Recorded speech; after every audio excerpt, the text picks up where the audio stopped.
नमस्कार शेतकरी बांधवांनो, एमटे ऑल टी व्ही या यूट्यूब चॅनलवरती तुमचं पुन्हा एकदा स्वागत आहे। नितीन गडकरींची विनंती मान्य, कर्जमाफी जाहीर, पाहूया संपूर्ण बातमी।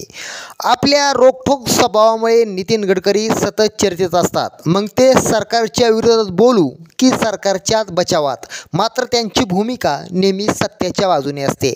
अशातच शेतकऱ्यांना मार्गदर्शन करताना अक्षरशः केंद्र सरकारला धारेवर धरलं। पाहूया नेमकं ते काय म्हणाले। आज मी जरी सरकारमध्ये असलो तरी जे सत्य आहे ते सत्य आपण स्वीकारलं पाहिजे। आज शेती पिकांचं भाव पडलेले असून जगाचा पोशिंदा अडचणीत आला आहे। राज्य सरकारच्या माध्यमातून असो किंवा केंद्र सरकारच्या माध्यमातून असो, योजना राबवल्या जात आहेत, मात्र शेतकऱ्यांसाठी कोणती योजना अंमलात आणली अशी टीका देखील त्यांनी केली। या राज्यात लाडकी बहीण योजना आणली, ही योजना चांगली आहे, मात्र शेतकऱ्यांसाठी तुम्ही काय केलं असा देखील त्यांनी प्रश्न विचारला। शेतकऱ्यांना कर्जमाफी देण्याची गरज असून शेतकऱ्यांना कर्जमाफीपासून आपण या ठिकाणी वंचित ठेवू नका असा देखील सल्ला त्यांनी केंद्र सरकारला आणि राज्य सरकारला दिला।